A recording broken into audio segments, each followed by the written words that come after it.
عليكم ورحمة الله وبركاته.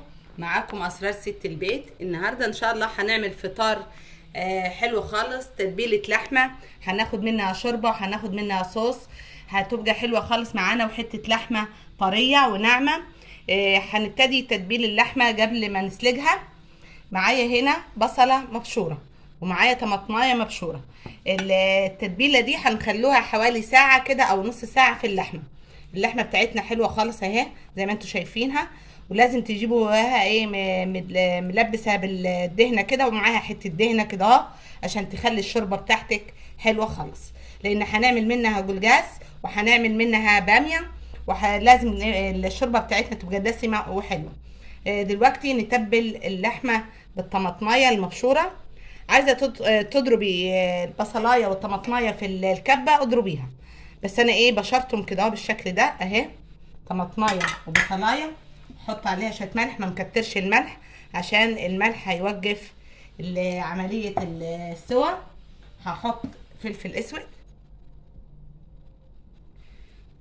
وهنقلبهم كويس خالص في اللحمه كده، نخلوها اللحمه تتبل بالخلطه دي. انت كده كده بتحطي في الشوربه بتاعتك البصله وبتحطي الطماطمايه، احنا لا بشرناها، هتدي برضو شوربه حلوه خالص اهي. هسيبها حوالي نص ساعه وبعد كده هنروح نحطها في الميه ونسلقها مع بعض بالطريقه دي.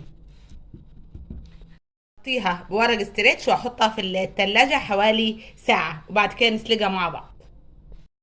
معايا هنا الميه بتغلي، هحط فيها حبهان اهي 4 وحدات حبهان، واحط فيها ورق لورا، وبعد كده انزل فيها اللحمه بتاعتنا اللي احنا سبناها في التلاجة حوالي ساعه اهي بالتتبيله بتاعتها اهي.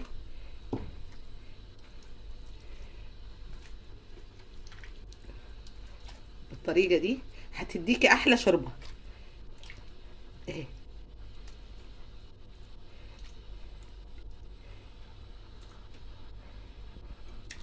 اهي ونسيبها لغايه ما تستوي، يعني هتدخل في السوا 3/4 سوا كده اهو، وبعد كده نطلعها ونحط نشوف التتبيله اللي احنا هنعملها ايه ونحطها فيها. هتطلع لنا الصوص حلو خالص وتتبيله حلوه، هنحطها في طاجن مع تتبيله هنشوفها مع بعض ونحطها في الفرن اهي بالطريقه دي. بعد كده نغطيها، اول ما تغلي نغطيها ونسيبها لغايه ما تدخل في السوا بتاعها.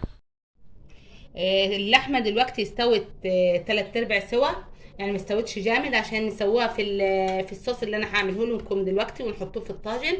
معايا هنا طماطم حوالي 3 طماطمات مقطعاهم مقطيع بس، ومعايا هنا جزرايه كبيره مقطعاها، وفلفلايه خضراء مقطعاها برضو، وبصل. هنروح على النار ونشوف هنعمل ايه في الصوص بتاعنا ده. اللحمه بتاعتنا اهي استوت اهي وطفيت عليها، شايفين والشوربه بتاعتها حلوه خالص نص سوا اهي نص سوا. هحط هنا طاسه واحط فيها البصلايه بتاعتي، هدبلها بس مش هحمرها ولا اصفرها، هتدبل. واحط عليها التوابل بتاعتنا،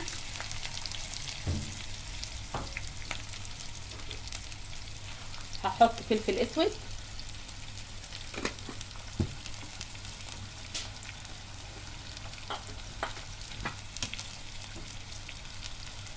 احط ملح، احط كزبره ناشفه،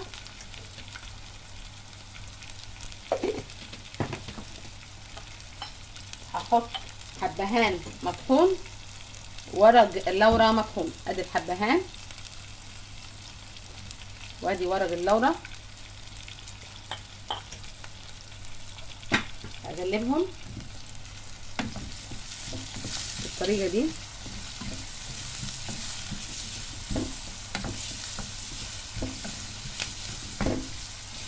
وانا هنا عملت صلصه اهي للكوسه،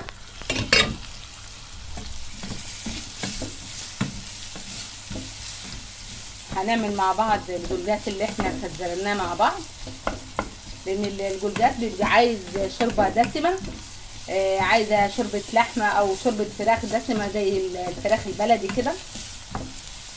لقيتها فرصه ان عندي شوربه اللحمه دي، قلت اعمل ايه بشويه جرجات. هعملها بالخضره مش بعملها بالصلصه.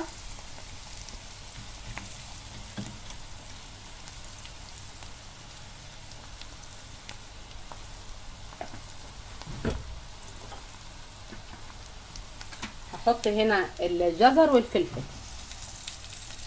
الجزر انا مقطعاه برضو عشان ايه يكمل سوا مع اللحمه.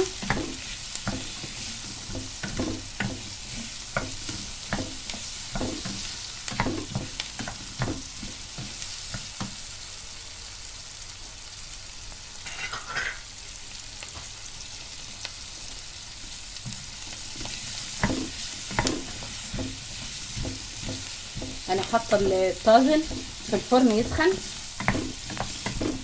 عشان الطاجن الفخار دايما تحط فيه الحاجه سخنه على طول عشان ما ياخدش وقت في الغليان بتاعه.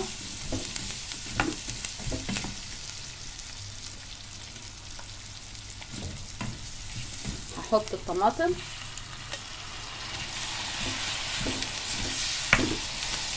طبعا دايما الطماطم اخر حاجه بتتحط على النار علشان ما تنزلش ميتها، وعلشان لازم تبقى محافظه على حاجه يعني على قوامها عشان ما تتبلش مع باقي الخضار. هي دي الاسئله اللي جايت لكم عليها نوران في وسط الفيديوهات. هنسال اسئله زي كده اهو.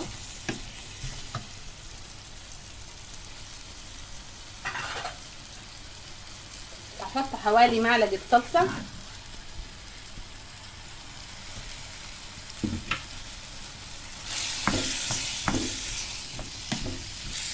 بالشكل ده هنقلبها كويس. هنحط شويه ملح بشطه اللي احنا عملناه مع بعض اهي.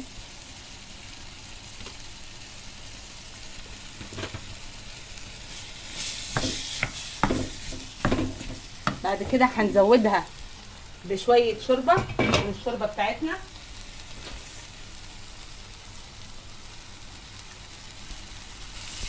اهو طلعته من الفرن سخن طبعا، وادي الخلطه بتاعتنا اللي احنا عملناها مع بعض. هفضيها، سامعين الصوت اهي؟ وريحه شايفين؟ شايفين بيغلي ازاي؟ عشان هو سخن واللي احنا حطيناه سخن. لو كان بارد مش هيعمل الحاجات دي. معايا هنا اهو اللحمه اهي.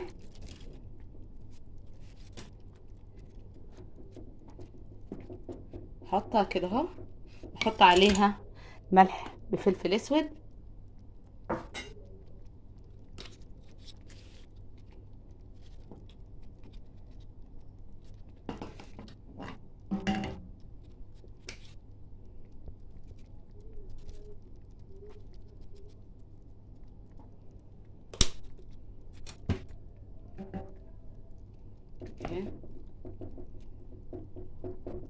وارجع احطها في الفرن تتسبك مع الخضار الحلو اللي احنا عملناه ده اهي.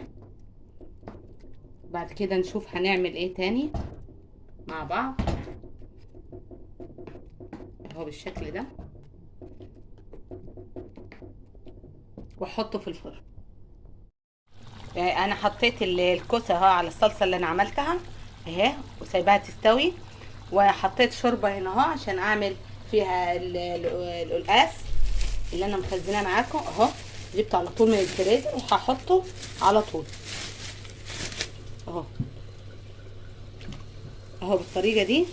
وبعد كده الثلج بتاعه هو والبقدونس والكزبره اهو هضربهم في الخلاط، وبعد كده نشوف هنعمل فيهم ايه. هحط هنا اهو ليمونايه، اعصر عليها ليمونايه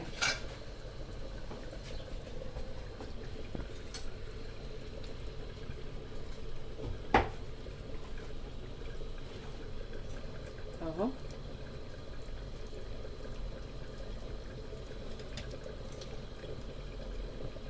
ده بعد الليمونايه ناشفه شويه عشان جايباه ليمون اخضر ناشف اهي. احوش البذر بالشكل ده اهي، بدأت تفك معايا اهي. وهنروح نعمل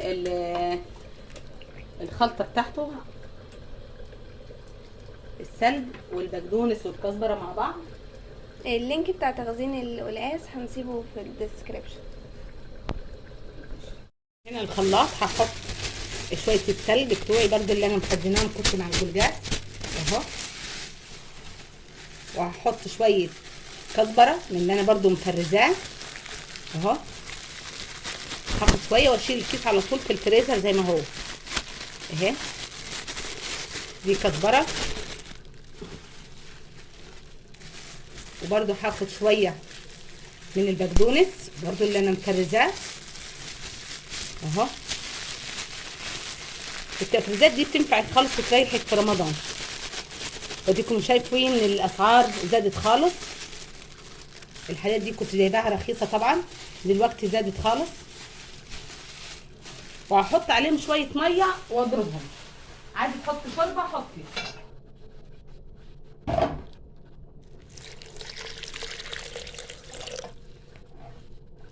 بس واضربهم ونشوفهم بعد كده. وادي اهو خلطت الخلطه بتاعتنا اهي، واصفيها خالص من ميتها اهي.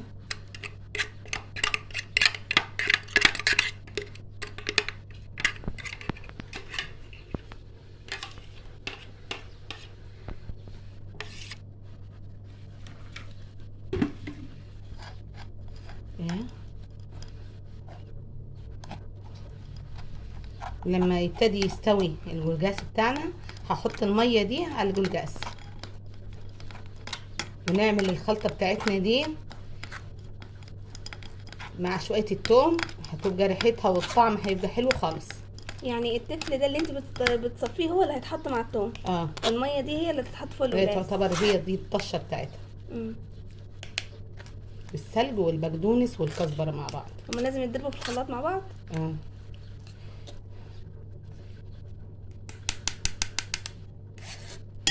اهي بالطريقه دي اهي. الميه دي اهي مش هنحطها دلوقتي، هنحطها بعد ما يجي يستوي علشان ما تسودش معاكي. ودي هنحطها مع التوم. اهي الجلجاس بيستوي، وده طاجن اللحمه اهو.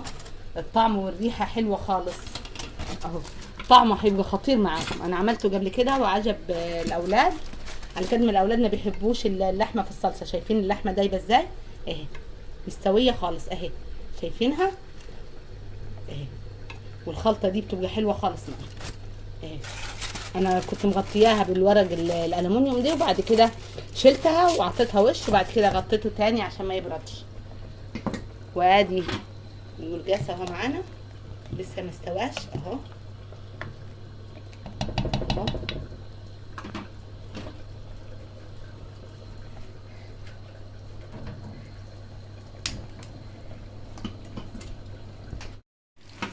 هحط اهو الثوم من انا فرزته معاكم، وهحط فلفل اسود وشطه وملح اهو، وهحط كزبره ناشفه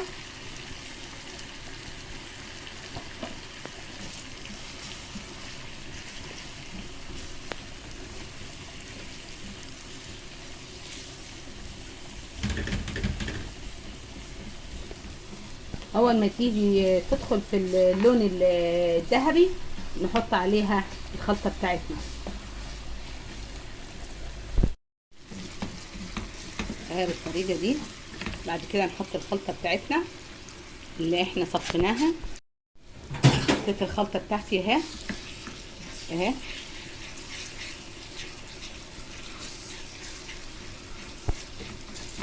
نشوحها مع بعض كده.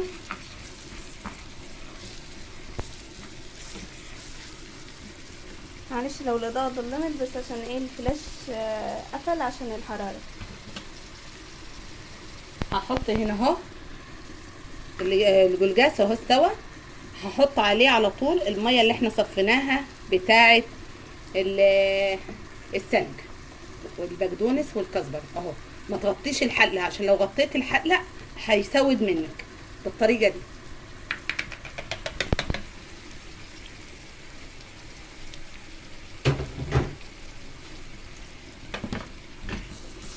هبتدي اشوح في دول وبعد كده نطش بيها البلجاز. ادي اهي لغايه ما وصلت للدرجه دي اهي، زي بعض النوران سالتني راحت تقرا قران اهي بالطريقه دي. هتاخد غلوه مع بعض كده، هي استوت الجلجاسه استوت، هتاخد غلوه وبعد كده اطفي عليها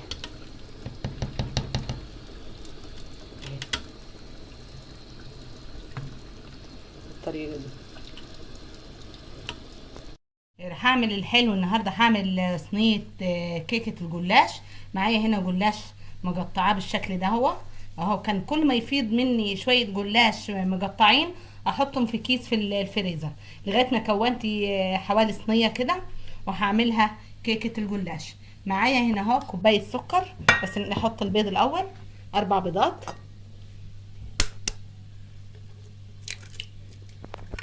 طبعا مطلعاهم من بدري من الفريزر من التلاجة.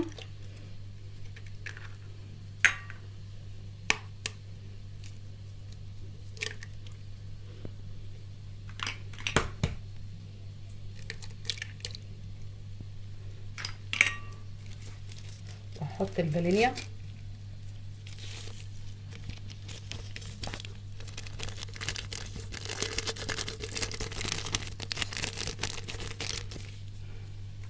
وهحط كوبايه سكر، وهحط كوبايه سمنه، كوبايه الا ربع يعني كده سمنه على زيت، وهحط كوبايه زبادي، كوبايه زبادي بلدي، وهحط معاهم البودر عشان انا قبل كده نسيت البودر وبعد كده راحت باظت مني اهي. هضربهم ونرجع مع بعض تاني. معايا هنا صينيه مبطنه سمنه بالدقيق اهي، وافضي عليها الجلاش بالطريقه دي اهي زي ما انتم شايفين اهي، وهحط الخليط اللي انا عملته اهو بالطريقه دي. بس اجيب معلقه ثواني اهي بالطريقه دي. لازم نتأكد ان الخليط دخل فيها كلها. اهي خلصت معايا، وهحطها في الفرن ونشوفها بعد ما تطلع ان شاء الله. حاطه هنا رز، هحمل رز، هعمل رز حبه وحبه اهو. خلص معايا الجلجاس اهو زي ما انتم شايفين، وخلصت معايا الكوسه اهي، وبعمل الرز، وفاضل اللحمه طلعناه طبعا، فاضل ان انا اعمل شويه باميه. والرز طبعا ايه اي واحده مصريه بتعرف تعمله، بس اهم حاجه حكايه الميه. في رز بياخد ميه كتير وفي رز ما بياخدش ميه. انتي تعمل الميه بتاعتك تحطيها زي العجله كده اهو، يعني تحطي كده اهو صبعك كده اهو تيجي الميه لغايه العجله هنا. انا بالنسبه لي برضو الرز ببقى خايفه من الملح، لان الملح ما يتظبطش معايا. لا الملح انا عرفت ان الكيلو بياخد 4 معالق صغيرين.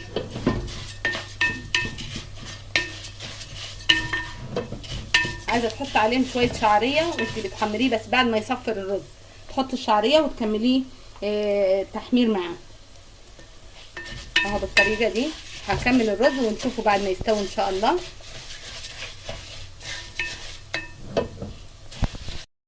ادي هي صينيه الجلاش طلعت من النار اهي، هسقيها على طول اهي بالطريقه دي،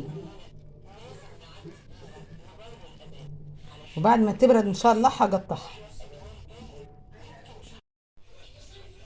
وادي الرز اهو استوى معايا اهو، استوى خالص. يبقى فاضل معايا بس الباميه، هعملها قبل الفطار بربع ساعه، فاضل على الفطار ربع ساعه. تحت الباميه. انا عملت الباميه اللي انا مفرزاها قبل كده اهي اهي، فرمتها في الخلاط بعد ما خدت غلوه، رحت حطيتها في الخلاط وضربتها بالشكل ده، وحطها لها توميه نيه اهي. وادي الطشه بتاعتها، حاطه حته دهنه مع معلقه السمنه البلدي وكزبره مع التوم برضو اللي انا مفرزاه. متخليش التوم يتحرق منك عشان ما يمررش.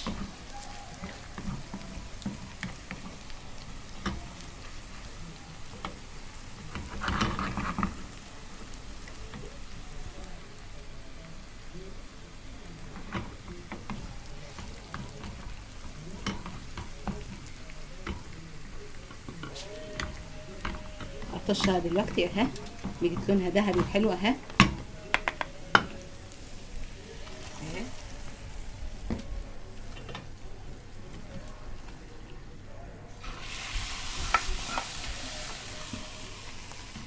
اديها غلوه وانزلها بعد كده نغرف عشان خلاص الفطار قرب. وادي اهو الاكل بتاعنا فطار النهارده اهو قدامكم. الطاجن بتاع اللحمه اللي احنا عملناه بطريقه حلوه خالص، والرز، وادي الباميه والكوسه بتاعتنا، وده طاجن بطاطس كنت عاملاه من الاول، وادي الجلاش الحلو معانا، وطبعا عصير فراوله وعصير جوافه. وان شاء الله يعجبكم فطار النهارده. كل سنه وانتم طيبين، والسلام عليكم ورحمه الله وبركاته.